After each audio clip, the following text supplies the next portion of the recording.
And that's where we are today. We've put in the middle of this the housing bill, which, like the energy bill, the majority leader won't allow any amendments. This is a huge, unprecedented bill, putting on the line $300 billion that can be used for mortgage companies to unload bad loans onto the taxpayers, making the federal government the owners of mortgages and real estate for the first time, crossing that line, I think, between freedom and socialism, where we actually get so involved in the private sector and the managing of the financial markets that our country is moving more towards a European style of socialism than the America that we know and love. We've got a bill here that on one side adds nearly $1 billion of taxes on Fannie Mae and Freddie Mac, and then is on the other side asking America to bail them out because they're not making enough money. That's the kind of logic Congress is using, and we don't want to debate it. We want to get this thing done immediately. The majority leader scheduled the vote that would come out on Saturday. He didn't give us the courtesy of offering even one amendment, and then he's demanding that we shorten the time period so he can have a Friday vote and let folks go home. I've been entertained by the suggestion that I've actually scheduled the votes tomorrow. As I understand it, and the parliamentarian may want to correct me, there's only one person in this Senate that can schedule a vote, and that's the majority leader on the Democrat side, and he's scheduled a vote on Saturday and will not change it in order to give us an amendment. There are a lot of amendments that could improve this bill. Setting up a slush fund so local communities and their agencies can buy real estate and rehab it and sell it is a bad idea. It's a slush fund that is not going to be accountable, and it puts those governments in the real estate business. I'd like to have an amendment to remove that, to remove the new taxes that's going to cost everybody who buys a home after we pass this bill is going to pay more to get a mortgage because this bill adds taxes to it. The folks who are pushing it don't want you to know that. The president had threatened to veto over this bad policy, but he decided to change his mind because he felt like we so much needed to provide the backup for Fannie Mae and Freddie Mac. So because we can't have the amendments that we need to improve the bill, I ask for one amendment that is just basic common sense.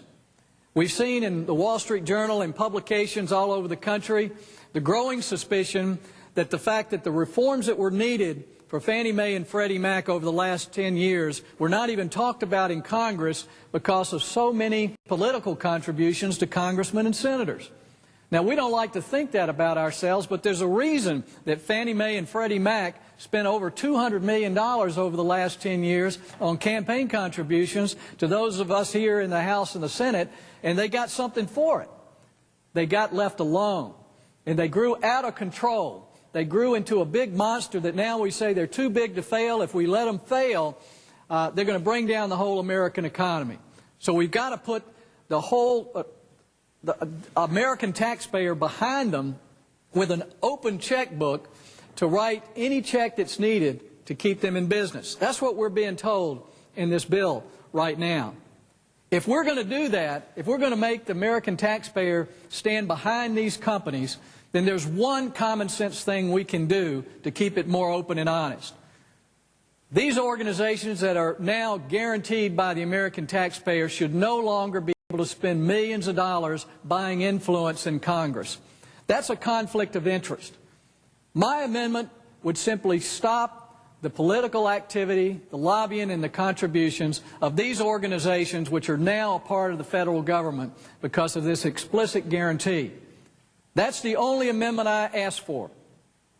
We could have voted on it yesterday and finished the housing bill yesterday if the majority leader had wanted it. We could vote on it today and move straight to housing. I've offered the majority leader several options. It doesn't even have to be a part of this bill if he thinks it's going to delay it. All I've asked for is a straight-up vote on this bill that would eliminate lobbying by Fannie Mae and Freddie Mac. And we could do it sometime before the end of the session. We could vote on housing immediately. Right now, send it to the President unchanged so there'd be no delay. But the majority leader is so afraid of asking his Democrat colleagues to vote on this bill that would ban lobbying, that benefits us so much in our campaigns. He doesn't want them to take that vote in public view. So instead, he's going to keep everyone here to Saturday and try to say, I'm scheduling the vote, when in fact he's scheduling that vote because he does not want the lobbying and the campaign contributions to stop from these organizations, which are now basically being backed up by the full faith and credit of the American people. That's what's going on here. It would be entertaining if it wasn't so sad. Again, the blame is trying to be deflected to someone else so that the American people can't see where people really stand. Instead of having amendments we can vote on, instead of seeing where people really stand on the lobbying of these organizations, which the American people now have to stand behind, we're trying to blame the fact that we're going to have a Saturday vote. Well, over half of the American people don't want us to pass this bill, and they deserve a voice in this chamber. And if there's no one else who's going to stand up and speak against it, I will, because it's wrong to pass a bill of this magnitude so quickly, 700 pages that has not been read by one senator here, and it has so many flaws in it that they want to get it off this floor before people figure out what's in it. It's a mistake to pass this bill so quickly, and I'm not going to allow it to go through today. We're going to be here tomorrow for a vote because people are afraid to show the American people what they stand for.